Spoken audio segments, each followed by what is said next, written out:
হঠাৎ কংস যাচ্ছে আর তিনি চমকে উঠলেন, কে যেন পেছন থেকে চিৎকার করে ডাকলেন, কংস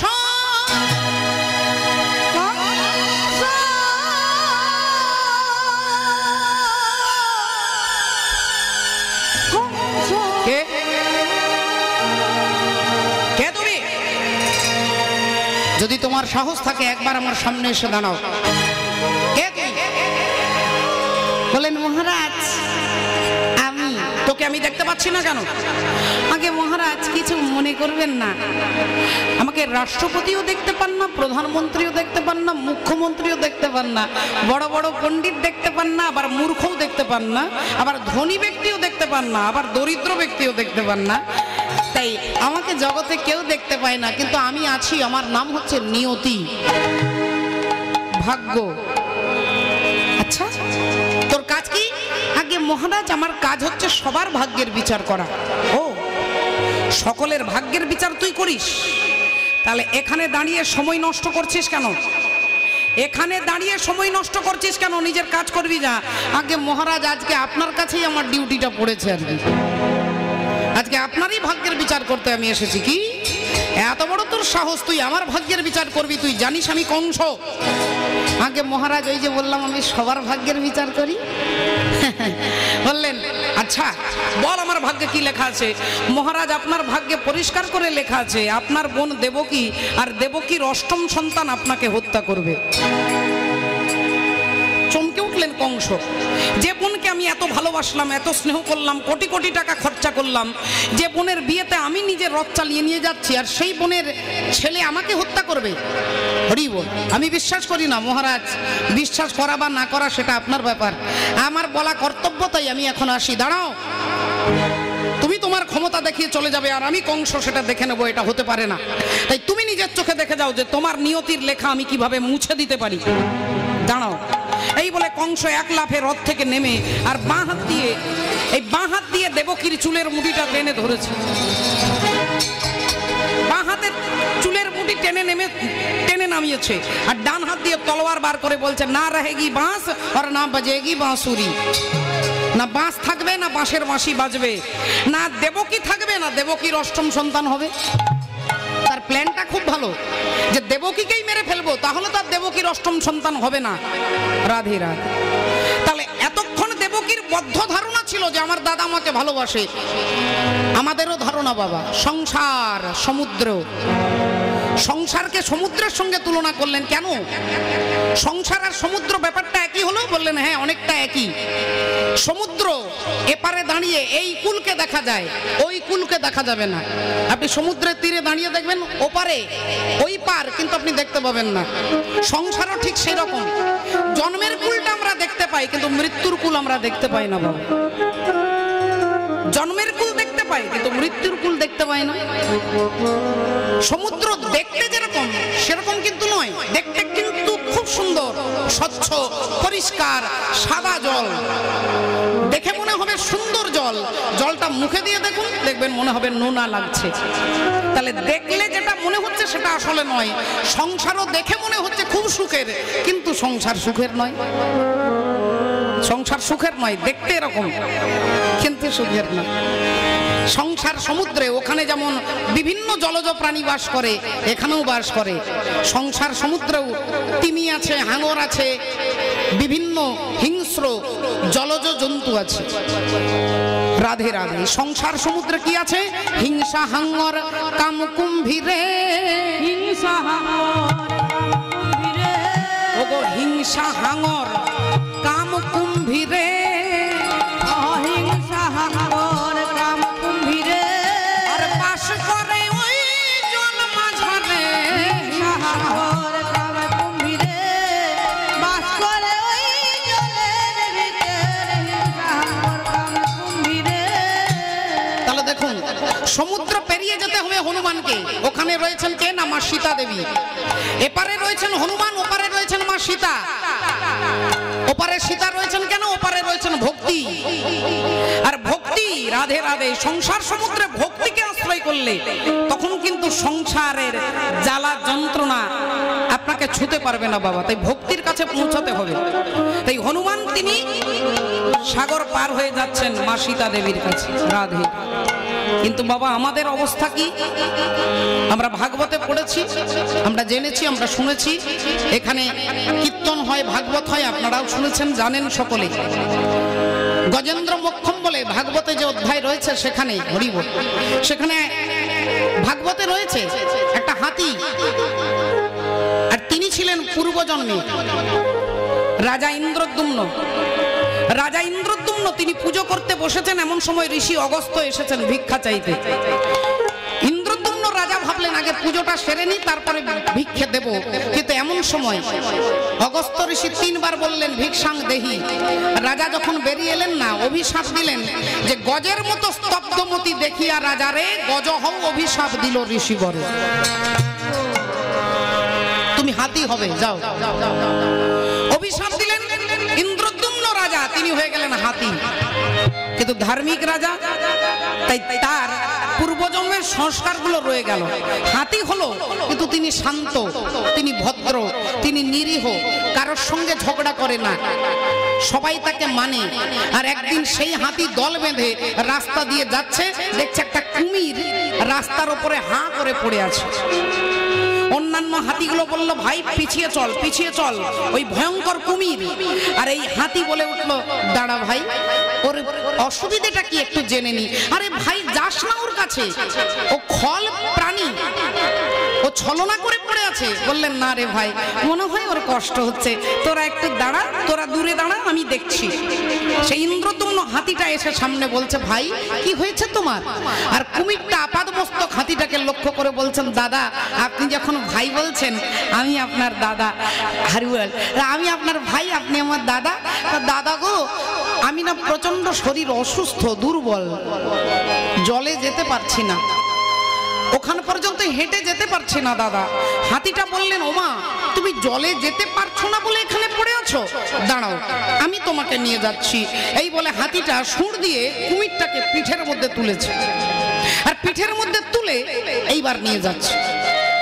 1 পা 2 পা করতে করতে জলের কাছে এসে কুমিরটাকে বলছে ভাই এবার তুমি নেমে যাও। কুমির বললেন দাদা এত দূর এসেছো তুমি, আজি হতে বন্ধু তুমি, আমি তোমার সখা। আজি হতে বন্ধু তুমি, আমি তোমার সখা। আজি হতে বন্ধু তুমি, আমি তোমার সখা। আজি হতে বন্ধু তুমি, আমি তোমার সখা। প্রতিদিনই এমন ভাবে দিও আমায় দেখা, প্রতিদিন এমন ভাবে দিও আমায় দেখা, প্রতিদিন এমন ভাবে দিও আমায় দেখা। রাধে রাধে রাধে। তুমি আমার দাদা, আমি তোমার ভাই, আমাদের সম্পর্ক হয়ে গেল। ও দাদা এতটা কষ্ট করে এলে আরেকটু চলো না দাদা, আরেকটু চলো। হাতিটা বলল ঠিক আছে ভাই। জলে নেমে গেছে হাতি, 1 হাঁটু জলে নেমে বলছে ভাই এবার তুমি নেমে যাও। বললেন দাদা এতটা যখন নামলে আমার জন্য আরেকটু চলো দাদা। অমনি হাতি বিশ্বাস করে 1 গলা জলে নেমে গেছে। নেমে বললেন ভাই এবার পারবে তো? কুমির বললেন হ্যাঁ দাদা পারবো। এই বলে 1 লাফে হাতির পিঠ থেকে নেমে আর জলের তলায় গিয়ে, আর দেখুন ওই বিশ্বাসঘাতক কুমির জলে নেমে গিয়েই একবারে তলায় গিয়ে হাতির পায়ে কামড় দিয়েছে। আর হাতির পায়ে এমন কামড় দিয়েছে, ধারালো দাঁত, হাতির পায়ে বসে যাচ্ছে, ঝরঝর করে রক্ত বেরোচ্ছে। হাতি চিৎকার করছেন, ভগবানকে ডাকছেন। অন্যান্য হাতিগুলো বলল ভাই তোকে বারবার বলেছিলাম ওকে বিশ্বাস করিস না, পালিয়ে চল, দেখ এবার এখন আমরা কি করব। কেন বললেন তোমরা বাঁচাতে পারবে না? একটা কুমিরের ক্ষমতা বেশি না একটা হাতির ক্ষমতা বেশি? কি বলবেন আপনারা, কার ক্ষমতা বেশি? হাতির। কিন্তু তথাপিও হাতিটা কুমিরের সঙ্গে পারছে না। কেন না কুমিরটা তার জলে আছে, আর জলে ক্ষমতা কুমিরের বেশি। আপনি গলি মে কুত্তা ভি শের হোতা হ্যায়। একটা কুকুর যখন তার মালিকের বাড়িতে থাকে তখন বাঘের মতো গর্জন করে, অন্য পাড়ায় চলে গেলেই কিন্তু ভয় পেয়ে যায়। কুমিরের আশ্রয়স্থল হচ্ছে জল, সে জলের প্রাণী, জলজ প্রাণী, জলে আছে বলে তার ক্ষমতা বেশি। হাতি পারছে না। হাতি তখন ভগবানকে ডাকছেন। আর অমনি মা লক্ষ্মী দেবী বললেন স্বামী, প্রভু তোমার ভক্ত, তোমার তোমাকে সুরের মধ্যে পদ্ম ফুল নিয়ে তোমাকে নিবেদন করে ডাকছে, তুমি বাঁচাবে না প্রভু? তুমি তোমার ভক্তকে বাঁচাবে না? ভগবান শ্রী নারায়ণ বললেন, নিশ্চয়ই বাঁচাবো, এক্ষুনি আমি যাব। অমনি ডাকলেন গরুড়কে। গরুড়কে যে ডেকেছে বললেন, চলো আমাকে নিয়ে চলো, ওখানে নিয়ে চলো, নর্মদা নদীর তীরে নিয়ে চলো। গরুড় বললেন, তোমাকে নিয়ে যাব। আচ্ছা বেশ। মাটিতে বসেছেন গরুড়, গরুড়ের পিঠে ভগবান বসবেন। গরুড় হচ্ছে ভগবানের বাহন, কিন্তু গরুড়ের মনের মধ্যে একটু অহংকার চলে এলো যে আমি ছাড়া তাহলে ভগবান একটাও কোথাও যেতে পারে না, তাহলে আমাকে ছাড়া ভগবানের চলবে না, আমি ছাড়া কোথাও যেতে পারবে না। এই অহংকার হয়েছে আর অন্তর্যামী ভগবান জানতে পেরে গেছে। অমনি গরুড়ের পিঠের উপরে একটা আঙ্গুল দিয়ে বলছে, চলো গরুড়। একটা আঙ্গুল পিঠে দিয়ে বলছে, চলো। গরুড় বললেন, তোমার গোটা দেহটাকে আমি নিয়ে যাই আর একটা আঙ্গুল দিচ্ছ? বললেন, আজকে তুমি আঙ্গুলটাকেই তোলো। আর গরুড় শুধু ডানাগুলো নিয়ে ফড়ফড় করে ওড়ার চেষ্টা করছে, কিন্তু দাঁড়াতে পারছে না, উঠে দাঁড়াতে পারছে না। একটা আঙ্গুলের ভার গরুড় তুলতে পারছে না। বারবার চেষ্টা করার পরে বুঝতে পারলেন, ও আমার অহংকার হয়ে গেছে, তাই অহংকারকে চূর্ণ করবার জন্য ভগবানের এই লীলা। বললেন, ঠাকুর। ভগবান বললেন, গরুড় তুমি আমাকে বহন করো না, আমি কৃপা করে তোমাকে বহন করে নিয়ে যাই। তুমি আমাকে নিয়ে যেতে পারো না, আমি তোমার মধ্যে শক্তি সঞ্চয় করি, তবে গিয়ে তুমি আমাকে তুলতে পারো। এইবার গরুড়ের পিঠে চেপে আজ গরুর বাহনে বিষ্ণু উপনীত হইল।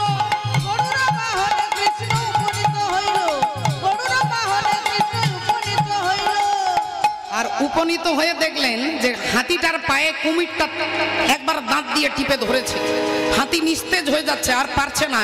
তখন সুদর্শন চক্রটাকে গিয়ে বলছে, যাও কুমিরের গলাটা কেটে দাও, যাও। অমনি সুদর্শন চক্র গিয়ে কুমিরের দেহ থেকে মুন্ডটাকে আলাদা করে দিয়েছে। আর যেই আলাদা করে দিয়েছে, অমনি কুমিরের আত্মা গিয়ে পরমাত্মার চরণ পেয়ে যাচ্ছে। একবারে বৈকুণ্ঠে, কুমিরের আত্মা বৈকুণ্ঠে চলে গেল। মা লক্ষ্মী দেবী বললেন, স্বামী, যে কুমিরটা এত বড় বিশ্বাসঘাতক, তাকে পিঠে করে হাতি নিয়ে এলো, হাতি কত বিশ্বাস করে জলে নামলো, আর সেই কুমিরটা জলে নেমে বিশ্বাসঘাতক করে তার পায়ে কামড় দিল, আর অমনি তুমি তাকে বৈকুণ্ঠে পাঠিয়ে দিলে, এর কারণটা কি? তাকে তুমি বৈকুণ্ঠে পাঠিয়ে দিলে। ভগবান বললেন, হে লক্ষ্মী, হে লক্ষ্মী দেবী, আমি সংবিধানে বাঁধা আছি, নিয়মের দ্বারা আমি বাঁধা। শাস্ত্র বলেছে, যে মে ভক্ত জনা পার্থ ন মে ভক্তাশ্চতে জনা মদ ভক্ত নাঞ্চ ভক্তাস্তে মে ভক্তা তমামতা।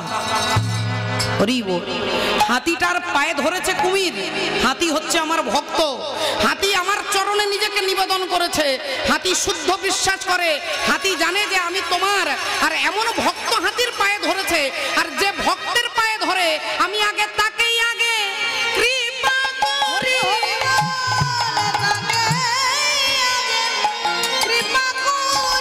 আমি তারই আগে কৃপা করি,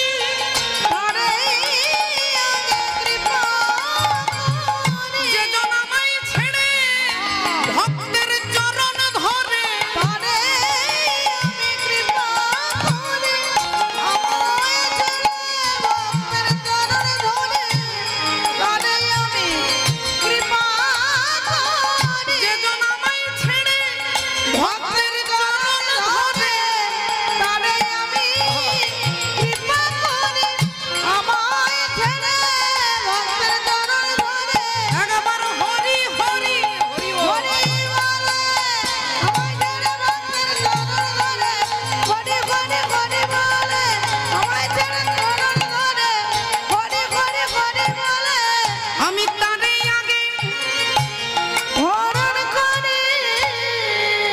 আমি তাকেই কৃপা করি যে আমাকে ছেড়ে আমার ভক্তের চরণ ধরতে পারে। তাই কুমির ধরেছে আমার ভক্তের চরণ, তাই আমি বাধ্য তাকে আগে কৃপা করি।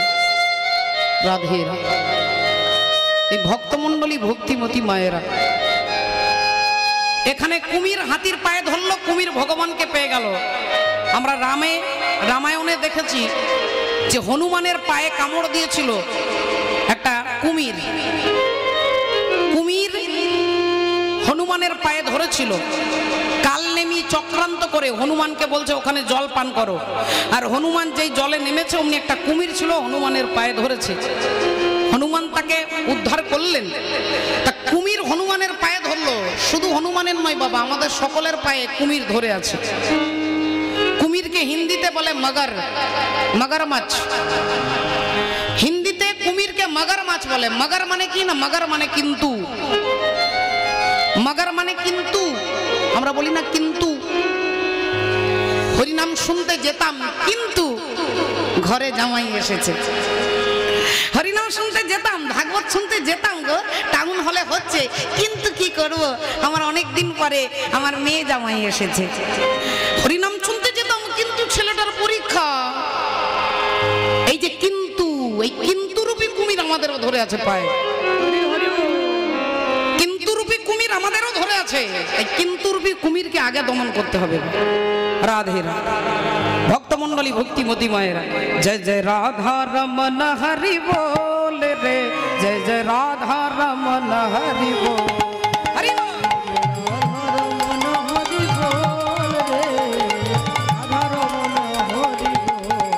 জয় জয় রাধা রমন হরি বল রে, রাধা রমন হরি বল।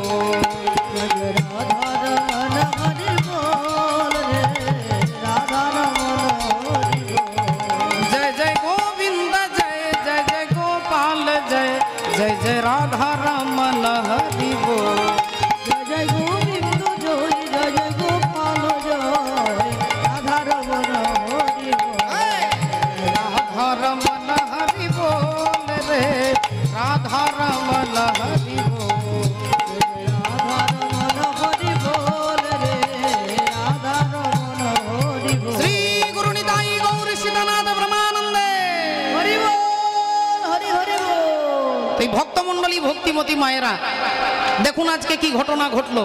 যখনই চুলের মুঠি ধরে টেনে তলোয়ারটা দিয়ে মারতে যাবে, তাহলে আমাদের এতদিনের ধারণা সংসার আমাদের ভালোবাসে। দেখুন ওই কংস যে দেবকীকে এত স্নেহ করে, সেই কংস দেবকীকে মারতে উদ্যত হয়েছে। এই সংসারের এটাই হচ্ছে বিচিত্র রূপ। মনে হচ্ছে ভালোবাসে, কিন্তু ভালোবাসে না বাবা, যে যার স্বার্থে। আসুন, যখনই মারতে যাবে উনি বসুদেব হাতটা ধরে বলছেন, মহারাজ কংস, আপনি আমার স্ত্রীকে মারবেন না, আমার স্ত্রীকে মারবেন না মহারাজ। কংস বলে উঠলো, বসুদেব তুমি বোকার মতো কথা বলছো, বোকার মতো কথা বলছো তুমি। তোমাদের ছেলে যদি আমাকে হত্যা করে আমি ছাড়বো কেন, আমি ছাড়বো কেন? বসুদেব বিশুদ্ধ জ্ঞানী ব্যক্তি, বললেন যদি এটা আপনার ভাগ্যে থাকে, এ জন্মে না হলেও পরজন্মেও আপনাকে মারবে, তা আপনি পারবেন না এর বিরোধিতা করতে। কংস বললেন, এই চুপ করো। হরি বল। দেবকীর চুলের মুঠি টেনে ধরে আছে বাবা। আর পুরুষ যখন নারীর চুলে হাত দেবে, তখনই জানতে হবে পুরুষের পরমায়ু কমে যাচ্ছে। পুরুষ নারীর চুলে হাত দিয়ে আঘাত করলে তার পরমায়ু ক্ষয়ে যায়, কমে যায়। আমরা মহাভারতে দেখেছি দুঃশাসন দ্রৌপদীর চুলের মুঠি ধরে টানতে টানতে রাজসভায় আনলেন, আর অকালে দুঃশাসনের মৃত্যু হলো। আমরা রাবণ রাজাকে দেখেছি, মা সীতা দেবীর চুলে হাত দিয়েছিলেন, অকালে রাবণ রাজা মারা গেল। রাবণের পরমায়ু ছিল কত? 14 মনন্তর। কত টাইম, কত সেকেন্ড, কত মিনিট বলা যাবে না, অনুমান করুন। 60 সেকেন্ডে 1 মিনিট, 60 মিনিটে 1 ঘন্টা, 3 ঘন্টায় একটা প্রহর, 8 প্রহরে একটা দিন, 7 দিনে একটা সপ্তাহ, 2 সপ্তাহে একটা পক্ষ, 2 পক্ষে একটা মাস, 2 মাসে একটা ঋতু, 3টে ঋতুতে একটা অয়ন, আর 2 অয়নে একটা বৎসর। এভাবে কলিযুগের পরমায়ু হচ্ছে 4,32,000 বছর। দাপর যুগের পরমায়ু 8,64,000 বছর। ত্রেতা যুগের পরমায়ু 12,96,000 বছর। আর সত্য যুগের পরমায়ু 17,28,000 বছর। এই সত্য, ত্রেতা, দাপর, কলি, এই 4টে যুগ একবার নয়, দুবার নয়, 10 বার নয়, 20 বার নয়, 50 বার নয়, এই 4টে যুগ যখন 71 বার ঘুরবে, 71 বার যখন 4টে যুগ ঘুরবে, তখন একটা মনন্তর হবে। এইবার চিন্তা করে দেখুন, সেই 14 দিয়ে গুণ করে দেখুন, এতগুলো মনন্তর ছিল রাবণের পরমায়ু। বাঁচার কথা, রাবণ এখনো বেঁচে থাকতো, কিন্তু রাবণ মারা গেল অকালে, শুধুমাত্র সীতা দেবীর চুলে হাত দিয়েছিলেন। 2 কারণে রাবণ মারা গেল। এক হচ্ছে সীতা দেবীর চুলে হাত দিলেন, আর দুই হচ্ছে রাবণের শক্তি ক্ষয় হলো। রাম আর রাবণের যুদ্ধ হতে হতে রাবণের লোকগুলো সব মারা যাচ্ছে। রাবণ এসেছেন গুরু শুক্রাচার্যের কাছে। শুক্রাচার্যজি বললেন, এক কাজ করো বাবা রাবণ, তুমি শিব ঠাকুরকে নিয়ে তোমার বাড়ি লঙ্কাতে যদি যেতে পারো, শিবকে যদি লঙ্কায় নিয়ে যেতে পারো, তাহলে রামচন্দ্র হেরে যাবে। তাই চালাকি করে রাবণ রাজা এলেন শিব ঠাকুরের কাছে, গুরুজির কাছে। শিব ভোলে और गिरिधारी दोनों हैं जग हितकारी, अंतर क्या दोनों की कृत में बोलो, जब भक्त बुलावे दोनों दौड़े दौड़े आवे, जब भक्त बुलावे दोनों दौड़े दौड़े आवे।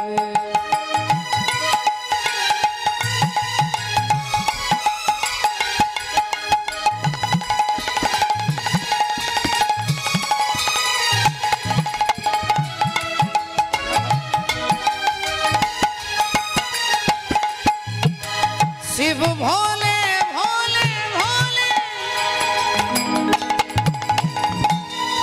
शिव भोले और गिरिधारी दोनों है जग हितकारी, अंतर क्या दोनों की चाह में बोलो, जब भक्त बुलावे दोनों दौड़े दौड़े आवे, जब भक्त बुलावे दोनों दौड़े दौड़े आवे।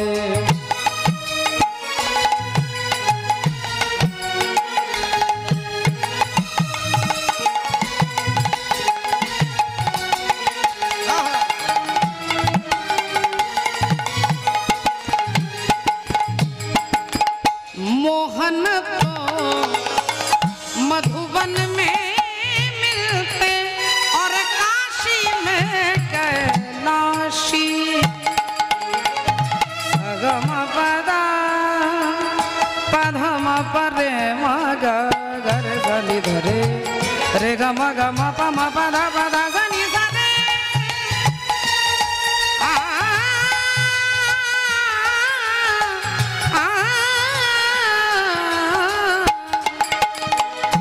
मोहन को मधुबन में मिलते और काशी में कैलाशी, अधम उदाहरण कहलाते हैं वो घट घट के वाशी, एक पहने हैं पीतांबर, एक ओढ़े हैं बागांबर, अंतर क्या दोनों की चाह में बोलो, जब भक्त बुलावे दोनों दौड़े दौड़े आवे, जब भक्त बुलावे दोनों दौड़े दौड़े आवे, जब भक्त बुलावे दोनों दौड़े दौड़े आवे, जब भक्त बुलावे दोनों दौड़े दौड़े।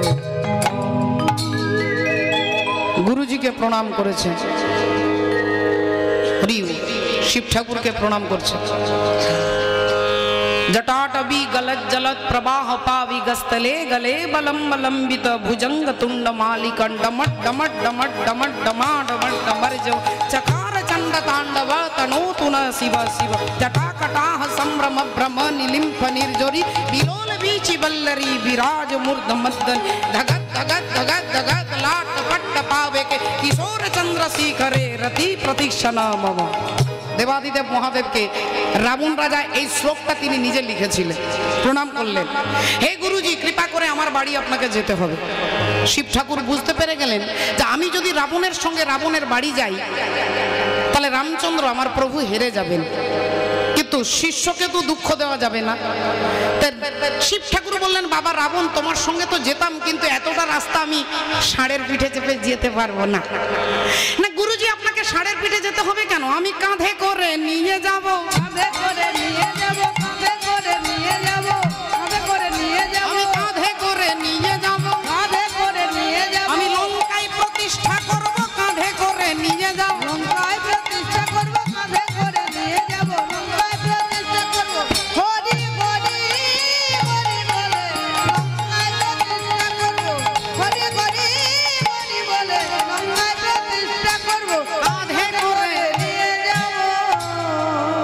তো মহা মুশকিল, এবার কি করব, কি বলবো আমি? শিব ঠাকুর ভাবছেন, কিছুক্ষণ ভাবার পরে বললেন ঠিক আছে তুমি কাঁধে করে নিয়ে যাবে, কিন্তু একটা শর্ত। কি শর্ত?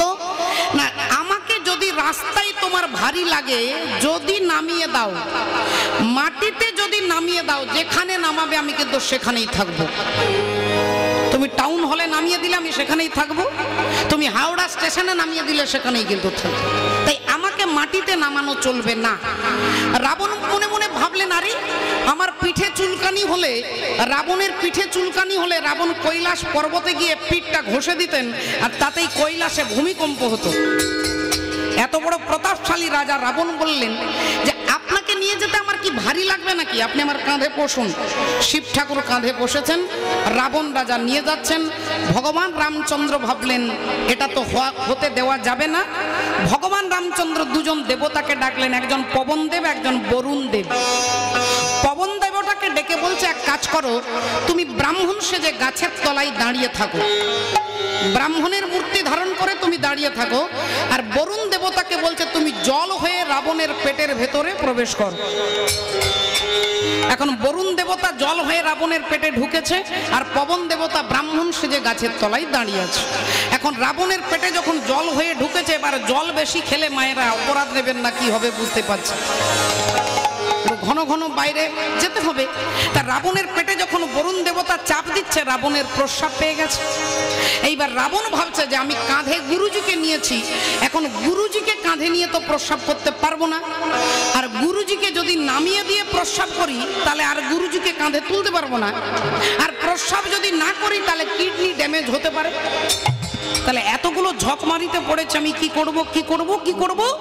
তাকিয়ে দেখলেন এক গাছের তলায় ব্রাহ্মণ দাঁড়িয়ে আছে। রাবণ এসে হাত জোড় করে বলছে, হে ব্রাহ্মণ দেবতা, আপনি দয়া করে একটু শিব ঠাকুরকে ধরুন না, একটু ধরুন না, আমি একটু বাইরে যাবো, আর একটু বাইরে যাবো, একটু ধরুন না।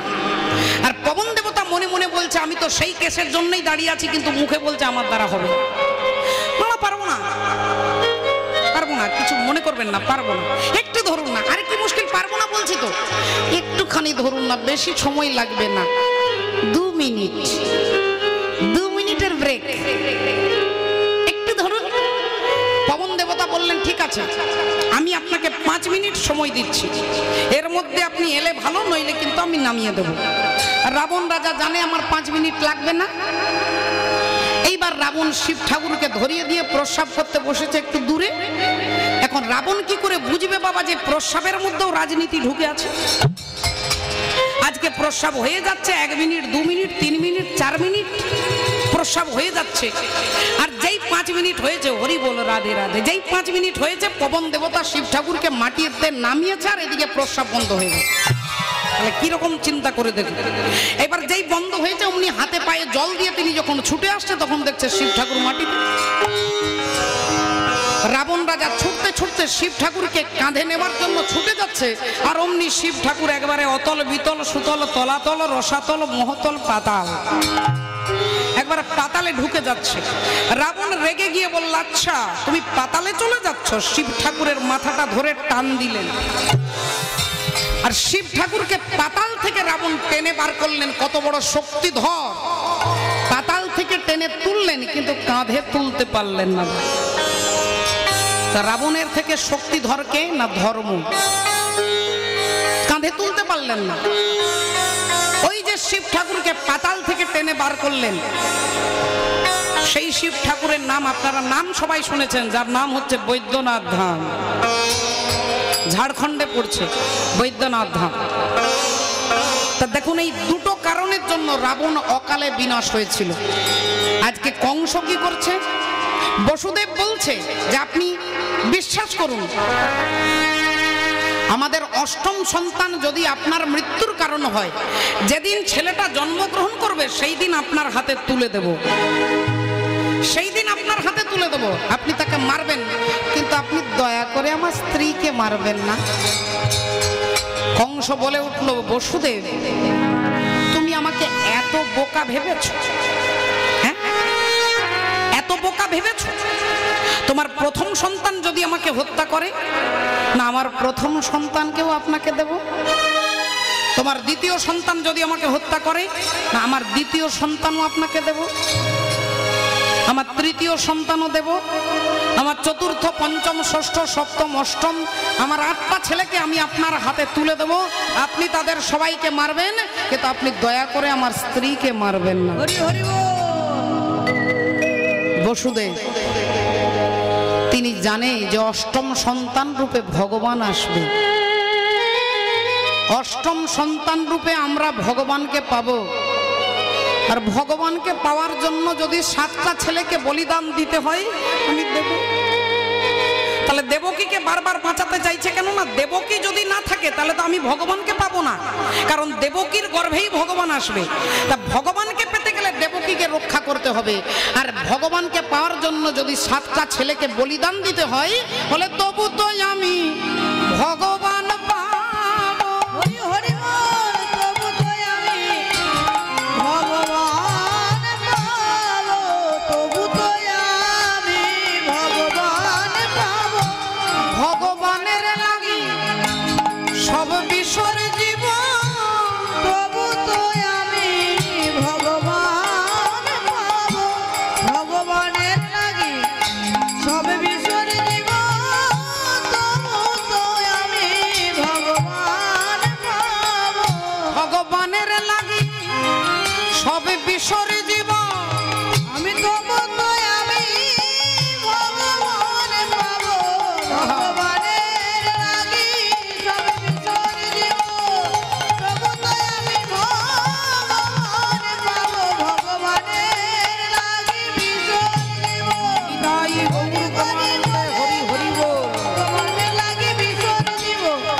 ঠিক আছে, তুমি যদি 8টা ছেলেকে আমাকে দাও তাহলে তোমাদের দুজনকে আমি মারবো না।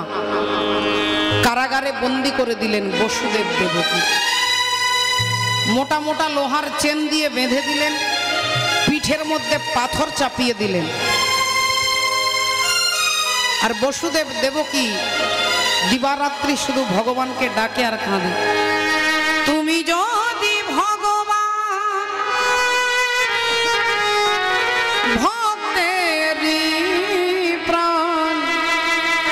তবে কেন দুঃখ দাও প্রভু আমায়,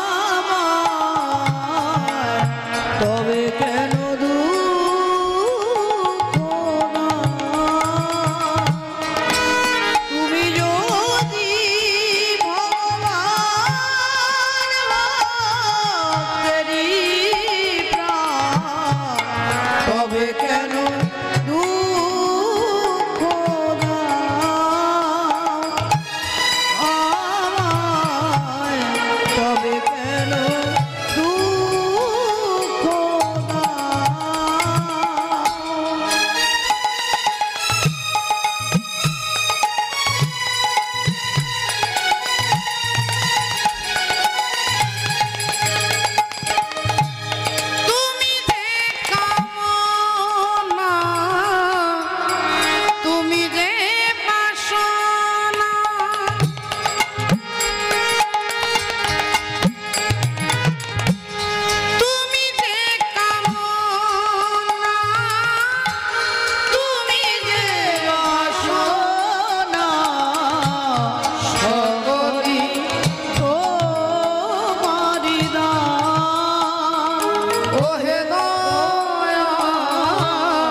সব সইতে পারে বাবা, ভক্তের কান্না সহ্য করতে পারেন না।